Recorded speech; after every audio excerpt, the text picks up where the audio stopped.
अभी आपको बताएं कि कामरान गुलाम टेस्ट डेब्यू पर सेंचुरी करने वाले 13वें पाकिस्तानी बल्लेबाज बन गए हैं। कामरान गुलाम ने दूसरे टेस्ट के पहले दिन डेब्यू पर सेंचुरी का कारनामा सरअंजाम दिया है। डोमेस्टिक क्रिकेट में शानदार कारकर्दगी दिखाने वाले कामरान गुलाम बाबर आजम की जगह टीम में आए हैं। जावेद मियादाद, सलीम मलिक, मोहम्मद वसीम अली नकवी भी टेस्ट डेब्यू सेंचुरी बना चुके हैं। कामरान गुलाम टेस्ट डेब्यू पर सेंचुरी करने वाले 13वें पाकिस्तानी बैट्समैन बन गए हैं। सिकंदर बख्त हमारे साथ मौजूद हैं इस वक्त टेलीफोन लाइन पर। सिकू भाई, कहिएगा कि बाबर आजम की जगह कामरान गुलाम को मौका दिया गया है और उसने मौके का भरपूर फ़ायदा उठाते हुए सेंचुरी अपनी मुकम्मल की है टेस्ट डेब्यू में। देखें, कल मैंने अपने प्रोग्राम में एक शेर पढ़ा था, वो मैं दोबारा रिपीट कर देता हूँ कि जिंदगी और भी आसान हो जाती, वक्त एक खिलाड़ियों की पहचान हो जाती। हम अपने खिलाड़ियों को पहचानते नहीं है। पिछले 3 साल से हम इस लड़के का जिक्र कर रहे हैं, पिछले 3 साल से इसी जियो पे बैठ के हम जियो पे बैठ के इनको बताते रहे थे, ये लड़का है, इसने जो डोमेस्टिक सीजन में रैकआउट किया है, इसको खिलाएं, इसको खिलाएं, इसको खिलाएं। और ये देखें कि क्रिकेट बोर्ड की, मतलब मैं क्या बोलूं, क्रिकेट बोर्ड ने पहले मैच में, टेस्ट मैच में इसको रखा ही नहीं था। फिर उसके बाद लोगों ने जब शोर मचाया तो उसको लाकर रिजर्व में रखा। वो तो खिलाना ही नहीं चाह रहे थे इसको अभी भी। तो मैं कहता हूं कि ये कहते हैं ना, ब्लेसिंग इन डिसगाइज, के जो बाबर की फॉर्म खराब हुई, वो निकले तो उनकी जगह ये बनी और उन्होंने आकर ये स्कोर किया। तो मेरी तरफ से बहुत बहुत मुबारक। उनका एक बहुत बड़ा रिकॉर्ड है उनका कि पहले ही टेस्ट मैच में 100 किए। क्या परफॉर्मर तो डाला कामरान बेटा, मैंने कल भी कहा है, वो जो तमाचा तुम्हें इसने मारा था टेपिए ने, जिसकी साले की 2 टके, हाँ, और रन बनाओ और रन करके फिर बयान दो। बयान देने की जरूरत नहीं है, टेप बॉल के बल्ला बल्ला बोलना चाहिए। ऐसा झापड़ दो रख के कल, ऐसी की तैसी। मुद्दई लाख बुरा चाहे तो क्या होता है, वही होता है जो मंजूर खुदा होता है। कामरान गुलाम, हु रिप्लेस बाबर आजम। जो ये हमारे गोरे कमेंटेटर्स आए हुए हैं, ये मेरे ख्याल से आज सुबह तक इन्होंने रोना गाना डाला हुआ था कि ये क्या हो गया, वो क्या हो गया, फलां क्या हो गया। लेकिन फिर उन्हीं में से एक इयन वॉर्ड है जो निकल के कहता है कि कामरान गुलाम, जिसने डेब्यू किया with all the noise around him, हालांकि उस बेचारे का कोई कसूर नहीं है, वो 4000 4,500 रन करके डोमेस्टिक में आया है। 60 डोमेस्टिक के 60 फर्स्ट क्लास गेम्स खेले हैं, 16 उसकी सेंचुरीज हैं। वो अपनी टाइम का पता नहीं कब से इंतजार कर रहा था। ये वही कामरान गुलाम है जिसको पीएसएल में हारिस रऊफ ने मजाक मजाक में थप्पड़ मार दिया पूरी दुनिया के सामने। और जब हमने इसकी सपोर्ट में शोर मचाया तो लोगों ने आके बोला, क्या हुआ यार, ये तो एग्रेशन में होता है, दोस्तों में होता है। मतलब पूरी पब्लिक के सामने लाइव ब्रॉडकास्ट के वक्त आपने उसके मुंह पे थप्पड़ मार दिया था। ये वही कामरान गुलाम है। कामरान गुलाम को सिर्फ पीएसएल में मजाक मजाक में हारिस रऊफ से थप्पड़ नहीं पड़ा था। कामरान गुलाम को कहीं गुना और कहीं ज्यादा, कई दफा, कई कई मौकों पे इस लड़के को थप्पड़ पड़े हैं, क्योंकि इसको स्क्वाड में डालते थे और स्क्वाड से निकालते थे, स्क्वाड में डालते थे, स्क्वाड से निकालते थे, बगैर खेले डालते थे, बगैर खेले इसको निकाल देते थे। ये फर्स्ट क्लास में रन करता रहता था। अब जब मौका आया, पाकिस्तान क्रिकेट बोर्ड ने एक बहादुराना फैसला किया कि enough is enough, Babar Azam अगर नहीं रन कर रहे तो थोड़ी दिन के लिए आराम करें, अपने आप को भी रीफोकस करें। और पाकिस्तान टीम किसी एक की तो टीम नहीं है, ये सबकी टीम है और कोई गेम से बड़ा नहीं होता, कोई नेशन से बड़ा नहीं होता। ये फॉर्मूला मेरे लिए भी काम करेगा, ये फॉर्मूला शान हो, शाहीन हो, सबके लिए काम करते हैं कि कोई भी, nobody is bigger than the game and nobody is bigger than the Pakistan itself। उस सारी एडवर्सिटीज में, उस सारे नॉइज में, उस सारे प्रेशर में निकल के आता है कामरान गुलाम। एक स्पिन विकेट जिस पे पाकिस्तान 19 पे 2 हो जाता है, उस स्पिन विकेट के ऊपर कामरान गुलाम निकल कर आता है। पहली बॉल अपनी डेब्यू पे सिंगल लेता है, दूसरी बॉल पे भी सिंगल लेता है, चंद बॉलों बाद कदमों का इस्तेमाल करके छक्का मारता है। और उसके बाद फिर कामरान गुलाम स्पिनर्स के सामने ऐसे ऑल आउट काउंटर अटैक पे जाता है जहां कदमों का इस्तेमाल, बड़े दिनों बाद एक स्पिन विकेट बनी है पाकिस्तान में, बड़े दिनों बाद एक ऐसा बल्लेबाज देखा जो स्पिन के ऊपर तगड़ा खेल रहा है। Kamran Ghulam, you beauty, you have proved, you are still proving your doubters wrong. क्योंकि यहाँ लोग बोलेंगे अभी तो डेब्यू पे ये तो चलेगा ही नहीं। कल रात तक तो बड़े बड़े एक्सपर्ट्स बोल रहे थे कामरान गुलाम इज इंटेंडेड टू फेल। आज जब उसका 50 आ गया तो 50 के बाद बड़ा कड़वा लगा होगा, सीने पे सांप लौट रहे होंगे, बिन पानी मछली जिस तरह तड़प रही है उस तरह तड़प रहे होंगे, लेकिन तड़पते रहिए, क्योंकि ये पाकिस्तान की टीम है। ये पाकिस्तान की बदनामी होती है जब लोग मजाक उड़ाते हैं, जब वो जो परफॉर्मर्स जो कि नॉन परफॉर्मर्स हो जाए, सिर्फ रेपुटेशन के ऊपर खेलते रहे टीम के ऊपर और अपने काम, अपनी क्रिकेट को दुरुस्त ना करें, तो फिर पाकिस्तान का मजाक उड़ता है। पाकिस्तान के ऊपर लोग उंगलियां उठा के बोलते हैं ये तुम्हारा मुल्क है, ये तुम्हारे पास टैलेंट है, इसके ऊपर तुम लोग इतना उछलते हो, ये तुम्हारी लेगेसी है, buried Pakistan cricket, rest in peace Pakistan cricket. इस तरह के ताने सुनने को मिलते हैं।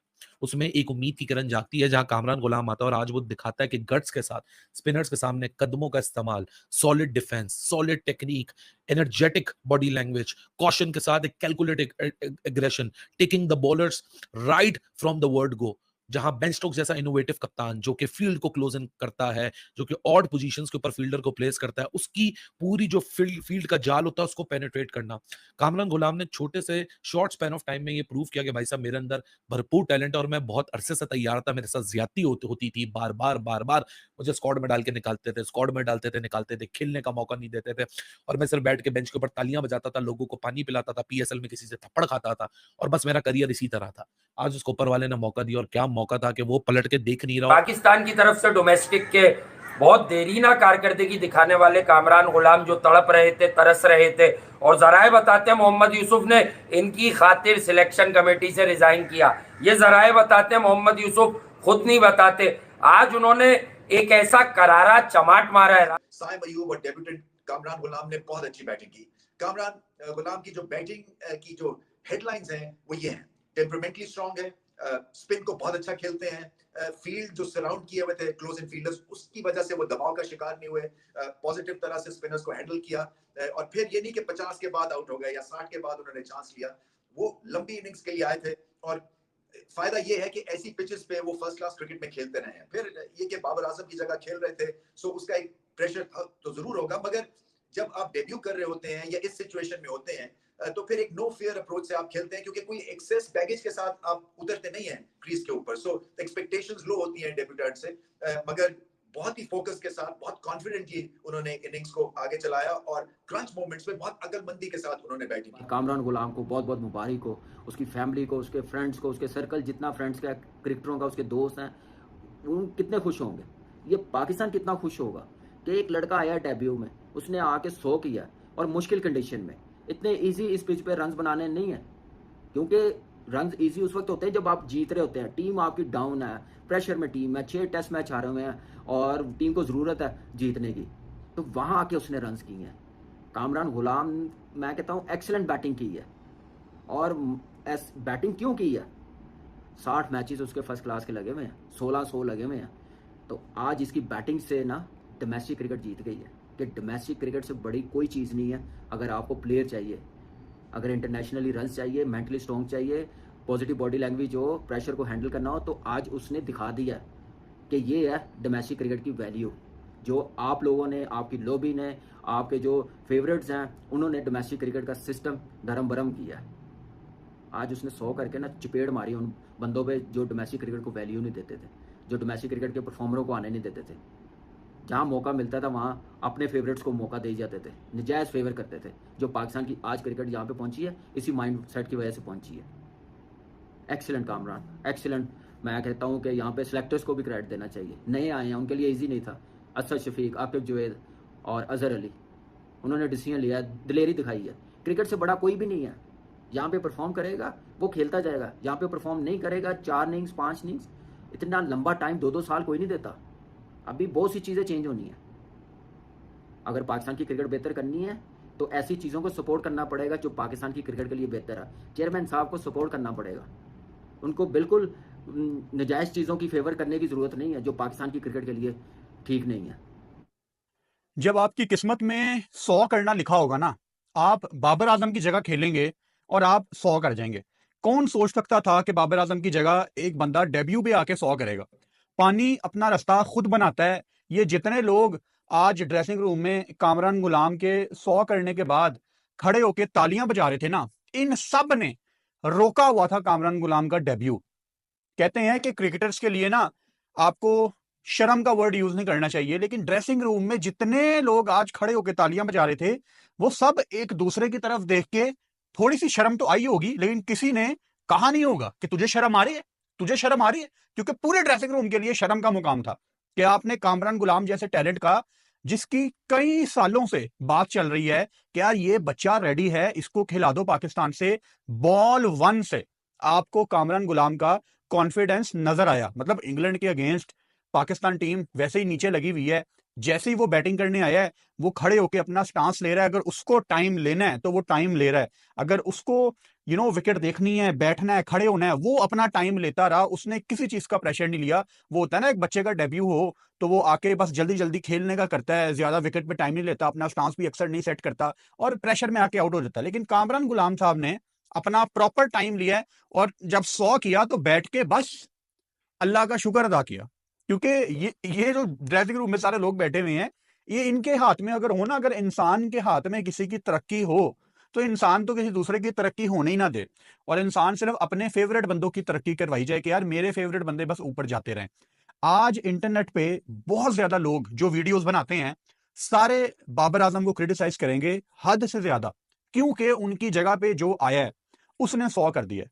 मेरी आपसे रिक्वेस्ट है, बाबर आजम की ना बहुत ज्यादा सर्विसेज है पाकिस्तान के लिए, बहुत ज्यादा रन्स है पाकिस्तान के लिए। अगर कामरान गुलाम उनकी जगह आके उन्होंने 100 किया है, आपने कामरान गुलाम के 100 को सिर्फ आज सेलिब्रेट करना है, बाबर को डिग्रेड करने की कोई जरूरत नहीं है, कोई जरूरत नहीं है, ये आपने नहीं करना, ये एक ठीक एक्ट अभी जब बाबर आजम को ड्रॉप किया गया था तब फखर जमान ने इसको लेकर ट्वीट करते हुए कहा था कि जब Virat Kohli out of form था तब क्या विराट कोहली को भी ड्रॉप कर दिया गया था, क्योंकि विराट कोहली को तो ड्रॉप किया नहीं गया था।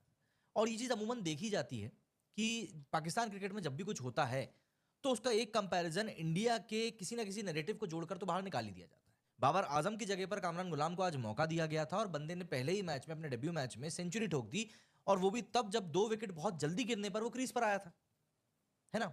ऑब्वियस सी बात है, आपके एक टीम में इतने बहुत बड़ी अचीवमेंट हासिल करी है, वो भी एक ऐसी जगह पर आकर जो कि आपके लिए एक बहुत बड़ा कारण क्रिएट हो रहा था कि नहीं यार यहां से तो हम लोग आगे ही नहीं बढ़ पाते। मतलब कितनी बार ऐसा होता था कि शुरुआत के 1-2 विकेट गिरते थे, फिर बाबर आजम आता था, सबको लगता था कि नहीं यार बाबर आजम जो है यहाँ से हम लोगों को एक स्टेडी करवाएगा, एक बढ़िया इनिंग खेल कर जाएगा। लेकिन बाबर आजम मैच दर मैच मतलब 2022 के बाद से बंदा अभी तक 50 रन नहीं बना पाया था। कामरान गुलाम के ऊपर कितनी बड़ी रिस्पॉन्सिबिलिटी थी, कितना ज्यादा प्रेशर रहा होगा उसके ऊपर, कभी आपने सोचा है कि वो जिस शख्स के जूते भरने के लिए आ रहा है टीम में, उस शख्स को विराट कोहली से लगातार कंपेयर किया जाता। और इन सब चीजों के बीच में कामरान गुलाम ने जिस तरह की बैटिंग आज दिखाई है, नो डाउट उसकी तारीफ करना बनता है। पाकिस्तान ने पुराने मैच वाले ट्रैक पर ही ये वाला मैच भी कराया है। बताया जा रहा है कि भैया इस मैच में बॉल काफी ज्यादा स्पिन करेगी और यही कारण है कि पाकिस्तान की टीम में ऑलराउंडर्स को मिला के कुल 7 स्पिन बॉलर्स मौजूद हैं, 7। और इंग्लैंड की तरफ से जैक लीच, शोएब बशीर और जो रूट हाथ आजमा रहे हैं। तो ऐसे में बड़ा सवाल यह उठ जाता है कि आखिर पाकिस्तान टीम में क्या वाकई में कल्चर खराब हो चुका है। भाई बाबर आजम अगर बाहर गए हैं, कामरान गुलाम टीम में आया है, तो वो एक पोजीशन के ऊपर ही आया है ना, वो ऐसे पॉइंट पर आया है जहां पर कि आप बोल सकते हैं कि नहीं यार इस बंदे को वाकई में कुछ करने की भूख है। मैं दरअसल आपको बताना चाहूंगा कि यहाँ पर जो एक पूरा सिनेरियो निकलकर सामने आया है ना कि यार यहाँ पर हम लोग क्या चीज़ देख रहे हैं और क्या चीज़ हो सकती है, मैं बस उस बारे में बात करना चाहता हूँ। क्योंकि अगर आप देखो तो कामरान गुलाम जो है पाकिस्तान के स्क्वाड में 15 में भी नहीं था, लेकिन दूसरे मैच में उसको बुला लिया गया ये बोलकर कि डोमेस्टिक में तो ये बहुत शानदार खेला है। कामरान गुलाम ने यहाँ पर बहुत अच्छा गेम दिखाया भी। शुरुआत में 2 विकेट गिरने के बाद में जब वो क्रीज पर आया तब जाहिर सी बात है जो सिचुएशन बनी हुई थी बीच मैदान में, वहां पर सैम अयूब के साथ में उसको एक बेहतरीन पार्टनरशिप करनी पड़ी।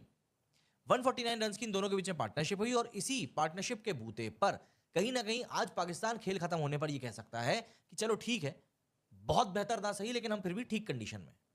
हालांकि बहुत सारी चीजें भी कल के गेम के ऊपर भी डिपेंड करेंगी और सेकंड इनिंग्स में हम जानते हैं कि पाकिस्तान कैसे संक्रमण करता है, तो उन सारी चीजों के ऊपर डिपेंड करेगा। बट यहां पर जो सबसे मेन फोकस वाली चीज है वो ये कि एक बाबर आजम को बाहर बिठाया आपने और देखिए सामने वाले बंदे ने क्या परफॉर्मेंस दी। कोच ने, सभी लोगों ने एक ही चीज के ऊपर दबाव बनाया था बाबर के बारे में बताते हुए कि उसको ड्रॉप नहीं किया गया, उसको रेस्ट दिया जा रहा है। अब आप मुझे बताइए कि अगर बाबर की जगह पर एक कामरान गुलाम आकर शतकीय पारी खेलता है तो फिर आपको किसके साथ आगे बढ़ना चाहिए? बाबर को आपको दोबारा लाना चाहिए या फिर कामरान के साथ आपको लगे रहना चाहिए? क्योंकि अगर एक खिलाड़ी आपके लिए वाकई परफॉर्मेंस निकाल कर दे रहा है तो फिर भाई वो तो आपके लिए ट्रम्प कार्ड हो गया ना। भाई उस बंदे ने आपको सिचुएशन से निकाल के दिया है जिस सिचुएशन से आपको बाबर लगातार नहीं निकाल पा रहा था। समवेयर कहीं पर तो आपको एक रिस्पॉन्सिबिलिटी या एक अकाउंटेबिलिटी तय करनी ही पड़ेगी। बाबर जो कि 2022 से लेकर अभी तक हाफ सेंचुरी भी नहीं मार पाया है, मतलब हार जीत की जो बात उसकी कप्तानी में आप छोड़ ही दो, सिर्फ और सिर्फ अगर वो एक अर्धशतकीय पारी नहीं खेल पाया है तो वो बंदा चौथे नंबर पर आकर आपको क्या स्टेबिलिटी देगा?